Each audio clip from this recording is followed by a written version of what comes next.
Item number 26 is the Nurses' Chapel repair. So people will recall that I was somewhat surprised to find this had been moved in the... Oh no, it's not that. It's item 25, isn't it? No, 25. They've put it in the... Oh, I see. Okay, they've changed the order. And... okay, so I was somewhat surprised because we had announced that this was happening. Well, I had announced this was happening, and it was a bit of a surprise to find that it wasn't. So, so I asked staff to do some work, and what they discovered was that, in fact, it had been incorrectly, by error, moved in the draft annual plan, and the error led to them taking the approach, a pragmatic approach, to approve in principle the correction and reinstatement, and that would save people making submissions on the annual plan, because there are some submissions who sort of basically are pointing out that I did announce that it was happening, and it's kind of, I did say that I'd just get used to wearing egg on my face and that would be fine, but anyway, the trouble is that what it has identified when I've done a bit more delving, and it's not stated in the report, is that this is one of the examples of a program of work which includes multiple projects in it, which enables budgets to change without going through a proper governance decision-making process. So I'm of the view that we should defer this paper until after we've heard the hearings, which means that it would go ahead with hearing the hearings, hearing the submissions that have been received on the subject, but it would enable us to make an administratively correct decision around the allocation of funding within these programs. So when work is approved, because when this project was approved, it was part of the LTP, so it sat within a program at $750,000. It has now gone to approximately $1.9 million with no governance decision around it, and that's the problem. So, sorry? Yeah.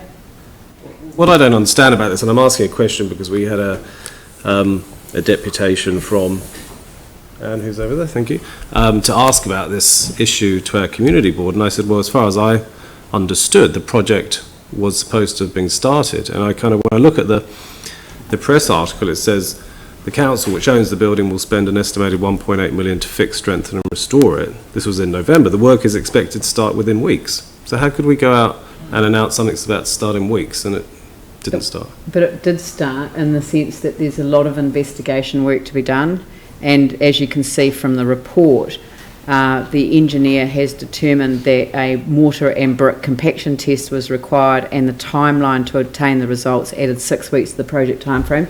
So there were some delays around the technical aspects, but I just saw Richie turn up in the room. I can probably speak to most of this. Okay, well, if you come to the...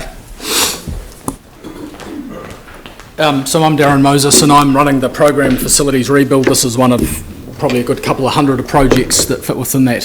So the interpretation of the word work starting, the Mayor is quite correct in that from that point of the announcement on the lawn in November last year, work did start in detail. So we had a rough order, if you like, develop design. The get-go on that was that we could get going with detailed design. Further complications were found, and we're at the point now where we are in a position where we could go out to contract for a builder to commence the work subject to funding. That's great, but I mean, it said in here that we knew the finish time, so we must have done some design work to know when it would finish. No, we knew that there was going to be an investigation first, because it is a tricky repair. I mean, it's not just a straightforward building, and so and I said that in my speech when we announced it, that there would have to be some repair, some investigation, further investigation work the investigation works themselves required a resource consent. So it was never going to be a straightforward process, and they did determine that further testing was required. That was not, it wasn't highlighted in the original approach. So did we go back to the Memorial Chapel Trust to tell them what was going on? So Richie, who wasn't, and I just said to stand outside for a minute, has been in touch with these guys on a regular basis. So, and I think there's some of those folk here today representing on behalf. I'll just make a comment. This is one of quite a number of successful projects that my team and Richie and his project managers have delivered over the last 2 or 3 years, following a similar approach, both in terms of investigative design, developed design, resource consenting, and then construction. So it's the same team delivering a very similar product, and in this case, the further they've gone, the more they've found, and hence the costs have increased. I'll just make a statement that whilst the costs have increased, I guess the beauty of this is that it is being managed as a program of work, and it has done over the last 4 years. So we've delivered all of the projects and facilities rebuilt to date to a bottom line, and I am, and I'll say it in a public arena, expecting to complete the project with a surplus against that. We've had overs and unders, so we've had some projects cost more based on the rough order costs that we submitted in the LTP. So at that time they were rough order costs. Some we've delivered for better value, some we've gone over, but we're managing it on that overs and unders basis, and this is one where we've been comfortable that we do require a bit of additional funding. We've finished the sign of the Takahe, and we've got a surplus there of a couple of $100,000. So overs and unders, and look, I really am comfortable with that. We report through the Capital Governance Group in terms of that process. And I believe my mandate was to deliver your projects to a bottom line of program pot.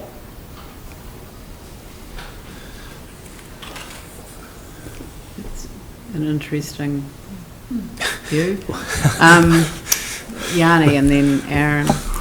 Like the issue I have is I don't understand. We spent I don't know how many hours and days talking to the community boards about $500,000 across the city for their projects, for our budget, and yet we've got projects that are twice as much, 4 times that amount, that just appear and seem to have no discussion, no reports. So I really appreciate the work that the facilities rebuild team are doing, but I do think we need to understand at a governance level how exceptions can be made. We've also got this issue, I think, with some of the cycleway projects as well, where it's just not clear. Why would we even have a line item that we consult in our draft annual plan if actually it doesn't matter what people say, the work can just get on and get done?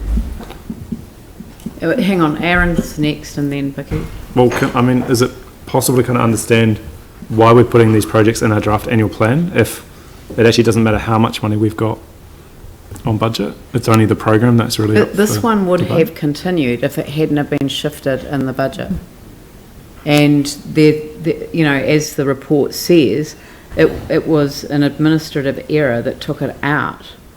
So it wasn't supposed to be taken out. It was already underway. And actually, it's the only reason it hasn't proceeded to tendering to a contractor is because the funding hasn't been secured in the annual plan process yet. So the idea of the paper was to actually secure the funding for it so it could continue.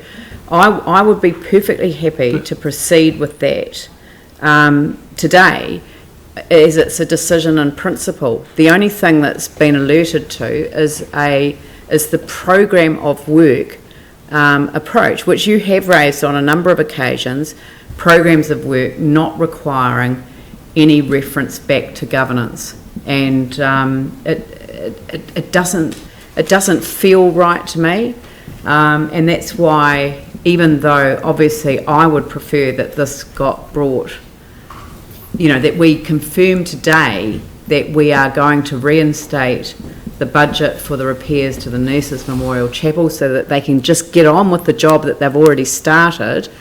I would rather do that, but I honestly feel, as with my responsibility, that having discovered that it hasn't been through the approval process that we've discussed as a governance group, I'd rather be open to putting it off as well. what I thought we were going to get, and I raised this at the start of the draft annual plan. So the very first capital work program that we got, I identified that this budget had doubled, and said, why is that doubled? Can we get a report over what the issues are so that we know? Because it was very obvious from the first paper that we got that this had changed significantly. And I was told we would get a report, but we never get. No. I'm not going to buy that, because what we were told was that it had already started. So getting a report as part of the process of the annual plan wasn't a decision to push it out. We had a resolution to get a report on the financial options around the Norse's Memorial Chapel. It's a formal council resolution, and it was before it was transferred. No, that was years ago. That was in 2014. That was an email from... Sorry, that was years ago. So just because we've got a resolution from years ago, suddenly means that we don't have to do it. That resolution goes back to 2012? 12, the staff advice was in 2014. No, the staff advice... That we would get a report, and I can send you that email again. Yeah, no, I've got the email. So, I mean, I want this project to happen, but I do think, like, with most of the heritage projects we've got, we have an option around how much we spend on versus repair versus deferred maintenance. We have options around what level of code we're going to. We haven't had any of that information on this project. Yeah, and we've also not had information generally about priorities as against restored. Because, I mean, there'll be some councillors, there'll be some people in Christchurch who'd prefer that we put heritage on the back burner until some of the other things are repaired. So we're looking at a range of options around different models of delivery, different trusts that we could set up around certain buildings. Some we can't because they're statutory. But, you know, we're trying to look at different ways as a city of getting these things done.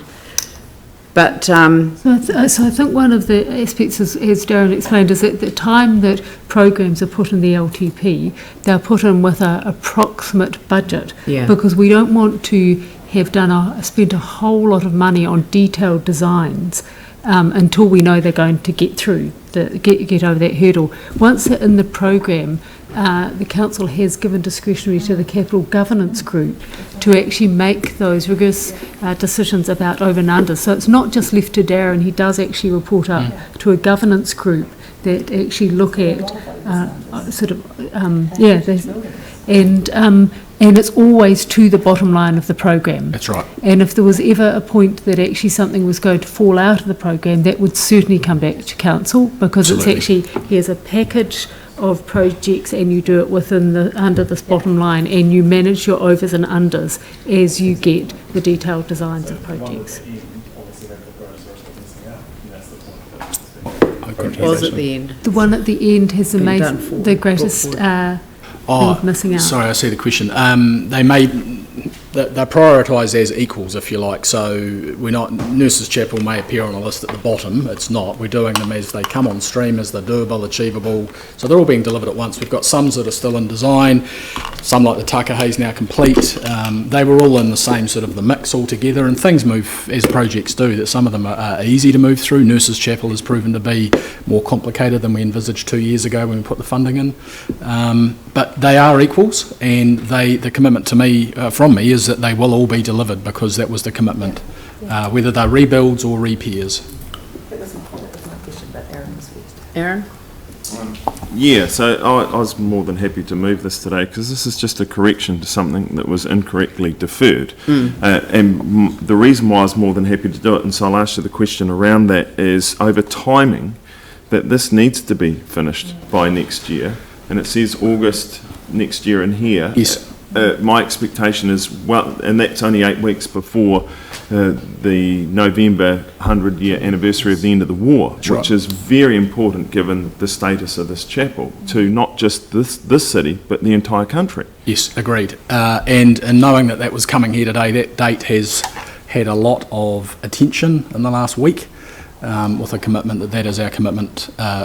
So freeing up the funding, the team are in a position where we want to go out and solicit a tender for the builder to fix this building. We couldn't do that under Office of the Auditor General guidelines in terms of we didn't have money in the bank to support the tender process.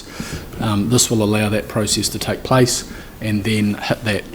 So if this is not corrected today, is there a chance we can miss that deadline? Quite possibly, yes. Thank you. Sorry, Jamie.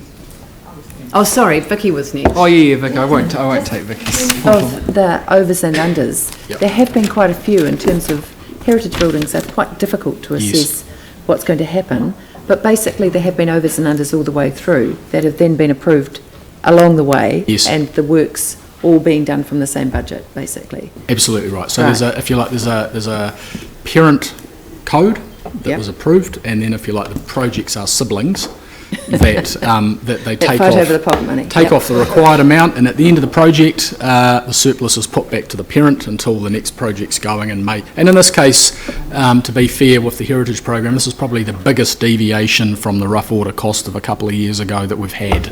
And as I say, the Takahei, I've just approved the change request, which will go up to David and the governance group for approval to return, as I say, a couple of $100,000 back into the Yep. into the Heritage Program. But the difficulty with heritage buildings is you don't know all of the details until you do the exploratory That's work. exactly right. So you're always going to get that over and under.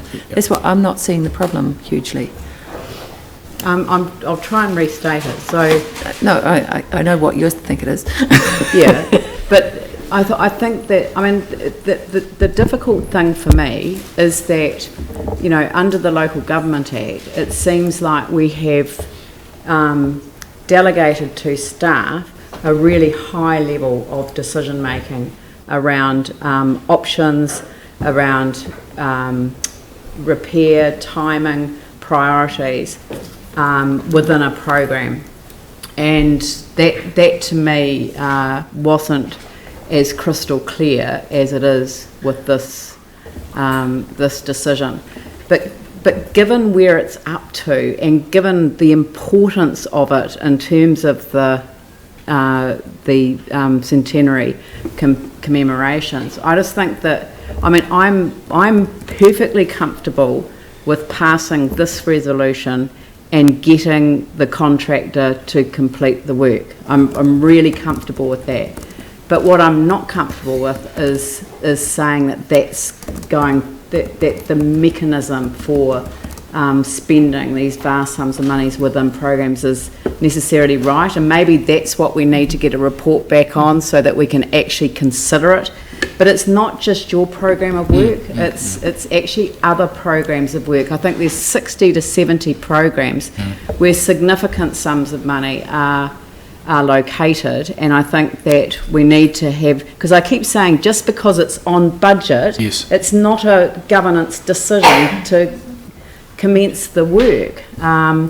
You know that, you know, we are required to, you know, be guardians of the ratepayers' contribution to these things. We may have got some insurance, but certainly it's not, insurance isn't paying for the total amount of these restorations. But anyway, Jamie. It kind of carries on with this under an overs theme. I completely understand this, and I guess at the end of the day, it all comes out in the wash. Why can't we do it? Can't we do that with this? With the overs and unders, we've known this. This has been, you know, since the dawn of our facilities rebuild. Yes. There have constantly been overs and unders, Yes. and we've reached into other jam jars to be able to top other things up. How much with our surplus there?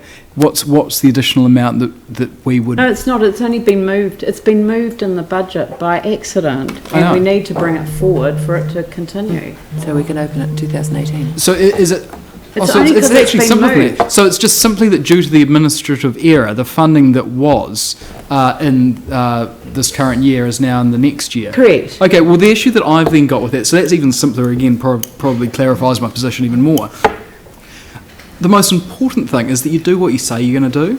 We've said that we're going to do it. I can't see how there is any other option but to not progress with this. It's not a tremendous amount of money. There are unders in other areas, and we've started it, and we just we have to finish it. I can't see. Maybe I'm missing what the debate is then around it, because it seems like like there's no other option. The I don't only know. reason- I don't know what you're grappling with. The only reason that I'm raising it is Yeah. because there was not a governance decision to proceed with it, as I thought there was. And Well, shall we make that now? I can help you out with that. the thing is that we don't have a paper, and that's my thing, is that we don't have a paper. You know, when we do major projects, we have a paper that sets out all of the background, all of the details. I mean, there was a land swap involved here. This came over to the council ownership. It was a decision made by the council back in 2013, before I was elected as the mayor, so it dates back quite considerably. It was implemented by order in council in 2014, so that was when I was the mayor, and it was in relation to a whole land swapping around the development of the hospital, but the agreement had already been made that we would take it over. There's a whole question around insurance, which is not included in this report. There was a whole question around a number of other elements of the whole process. So nothing's transparent around it. So I would like to see a transparent report that details all of the background and all of the processes and everything. And I thought we had done that when I announced it. That doesn't need to be mutually exclusive, though, too, does it, then, to the in-principle recommendation? No. So I think we could still make an in-principle recommendation, which I think gives the comfort that they actually deserve. I'd be really happy for that, because I want it brought forward so that they can, brought back into the budget where it was. But I also want us to set up a good decision-making process for future decisions, because it cannot be that a sum of money placed on the budget is sufficient for a governance decision for the for the repair or the build to happen. To me, that's not good governance. We could make that clear decision now. Phil, Sarah and Glenn. So I'm certainly happy to support this in principle to get this dealt with today. I'm just really going to ask Darren about, say, reporting to the Social and Community Development Committee, because, and just so councillors know, my understanding is we had agreed to have quarterly reporting back to the committee. That was so that, in fact, staff like Darren can get on and do the work and get it progressed. And but I'm just checking with Darren as to when, say, the next report to the committee and council might be approximately, Darren. Timely. So historically, for the last term of council, we came through the CHED committee on a monthly basis on all of these projects, little one-pager, here's where we're at, here's what we're doing. So we had a monthly governance there. We agreed that for this term, there's a lot of business to get through and talk to Mary, who chairs that committee. We come quarterly, and we're coming to see the committee on the 31st of May, and the report is going up for authorisation today. So it'll be all of these projects, a bit of an update, and for information only. How much is in the budget total? The pipe program. Be 55, I think it is, off the top of my head. Sorry, I can provide $55 million. Yeah, I think so. Thank I think you. that was. Yep. Okay. So I've got Sarah, Glenn, Yanni. I mean, I think that this is worth discussing, because it's the process is used at a whole range of different levels with different types of programs, and completely understand that this is a very special building. It's heritage, it's high status, needs to happen. But where do we need to have a discussion about where we draw the line. So there's other projects that have been in the long-term plan that work had started on that we decided as a council to put off in the draft annual plan. So recommendations came through, and they pushed projects out that had already started on consultation and those kind of things. They were programs of work. So happened to be thinking about Scarborough Playground. Consultation had started. So we have to work out where in a program, what sort of value, what sort of status of work do we want oversight on, and where are we happy to delegate all of that decision making on what projects are priorities to staff. And I think we need to have that discussion, because that's one I'd like to see brought forward.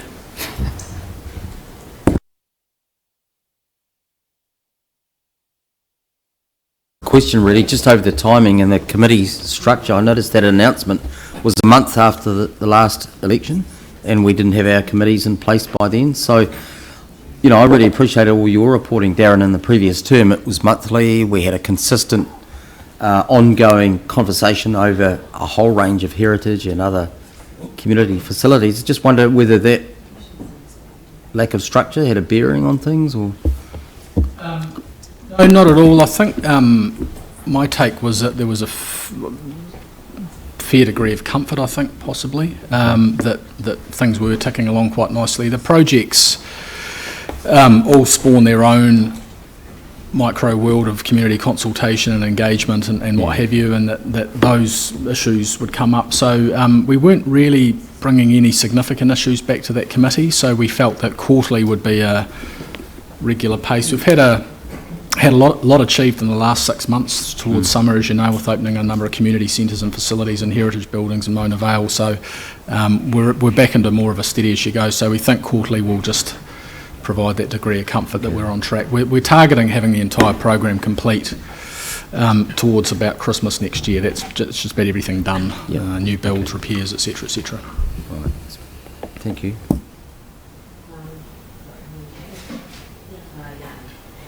Thank you. So one question that I've put forward is how much of this budget is for the repair versus the sort of deferred maintenance that the CDHB may have not done. So do we have any idea of that? Richie will have the exact number, but I would say it's probably a split in order. There's probably 5% of it would be sort of what you call maintenance issues, bearing in mind that this building has sat, what are we up to, 6 years probably now, so it's had some temporary strengthening done. There'll be water ingress and all sorts of bits and pieces, but I'm happy to provide in writing what that exact split would be. And then the other question, and I'll get into the boat, but I just wanted to check, if we approve this today, but then had a report come back at the next council meeting in 2 weeks with the kind of outline of, here's the scope of the repairs, here's the kind of little of the things that the Mayor was talking about before, would that be okay? Is that something that we could possibly get so that we can actually make a conscious decision to sign off on agreeing to this work? Sorry, can you just repitch the question? So, like, there were a number of issues that the Mayor raised around the context of this.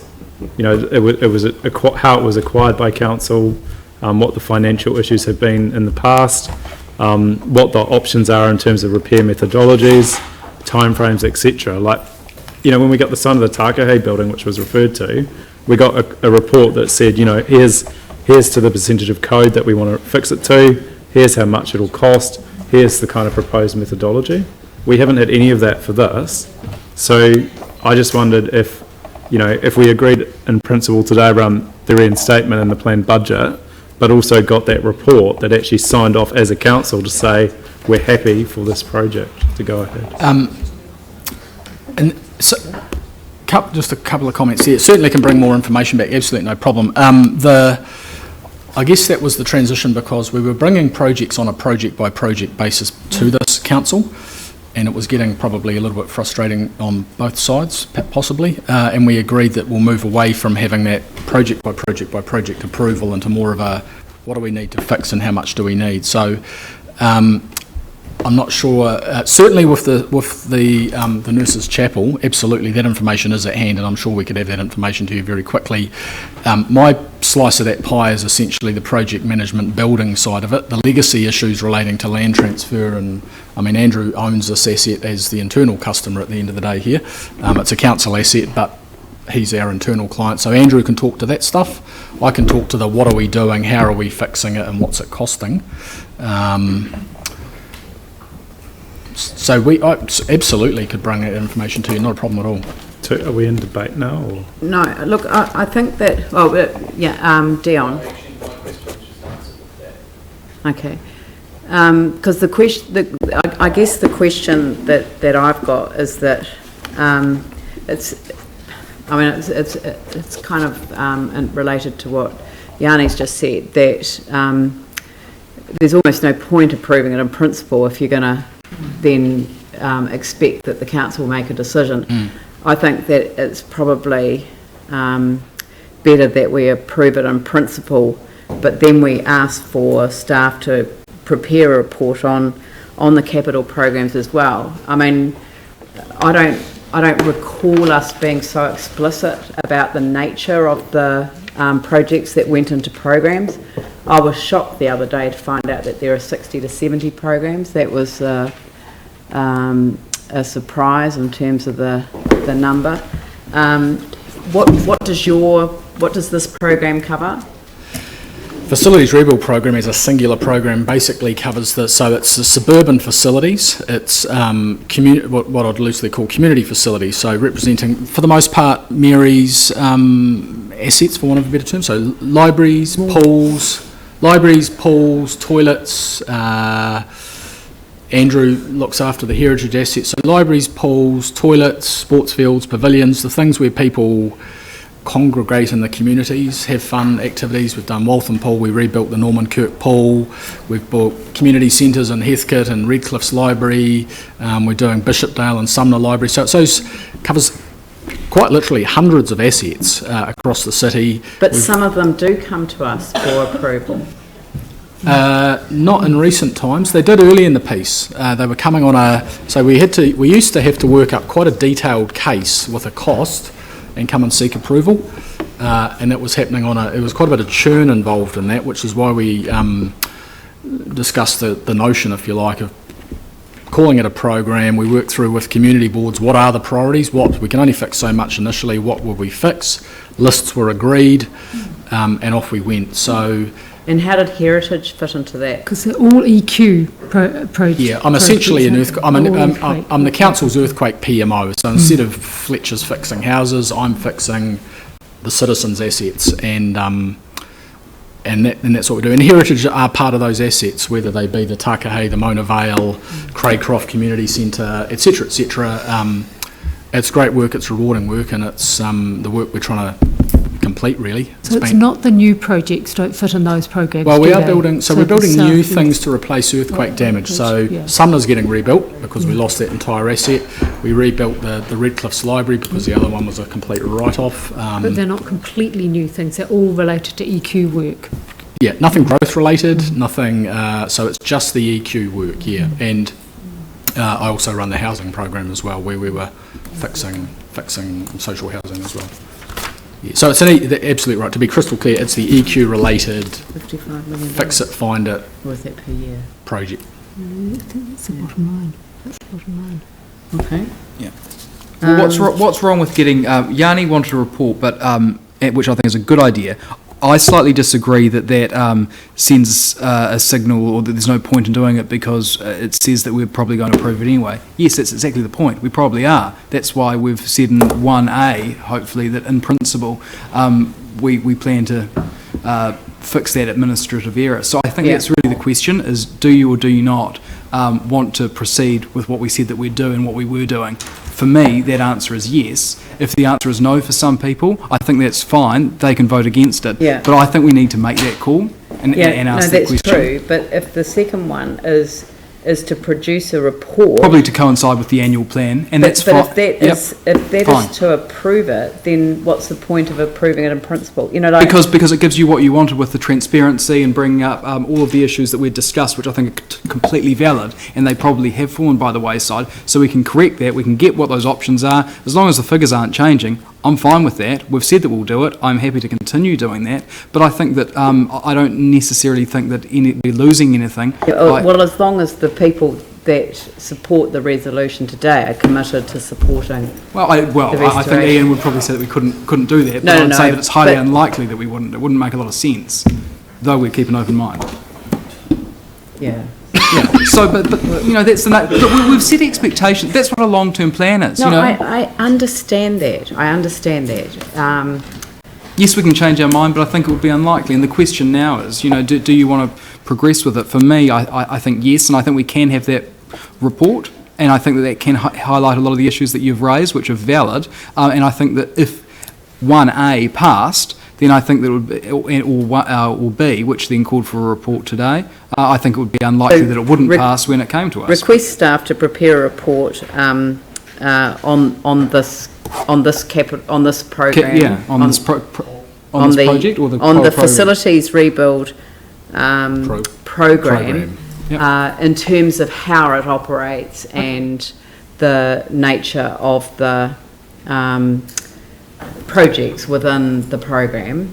And, maybe where we're at financially, if it's... Yes, yes, and also a specific report on the nurses' chapel, which includes the history, because I think that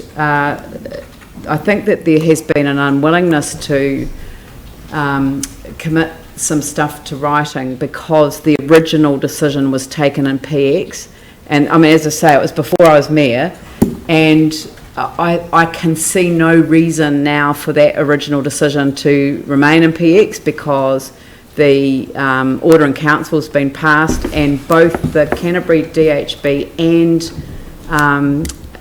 the council have settled their insurance on a global basis. So I don't actually think there's anything left that needs to be in PX, so a report could actually cover off all of those issues as well. Yep. And the nature of the projects, rather than program, nature of the projects. Within the program. Yeah, and with it within the program, and with a specific detailed report on the nurses' chapel. And that's probably a good discipline anyway.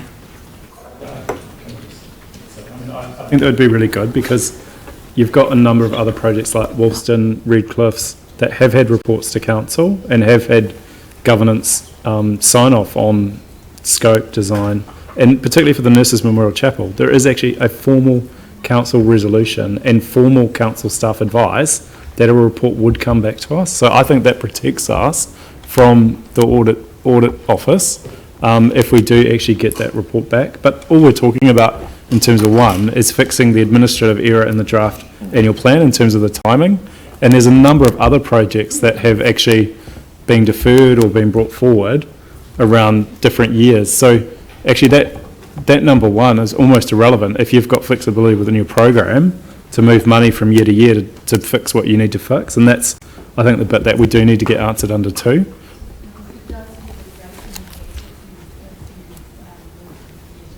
That program is phased across a number of years, so moving more into the first year will have a rate impact, as the report identified. Yeah, no, I understand that, but also we've told that there's unders and overs, and some things are coming in under budget, which we don't have any idea what the rates impact of that is. So, yeah. All so right. I would welcome these additional resolutions. Okay, so would someone like to move this? Aaron, seconded by Jamie. Any discussion? I'll put the motion. I would assume that two would show us the unders and overs sort of balance. Yeah.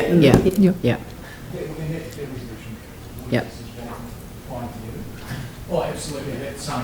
It's just accumulating a whole bunch of information I've already got into a palatable report. Yep. The only question is then just timing around that report. Do we do it to coincide with annual plan, or is it even, is that sort of implicit in that? Yeah. There's no point in...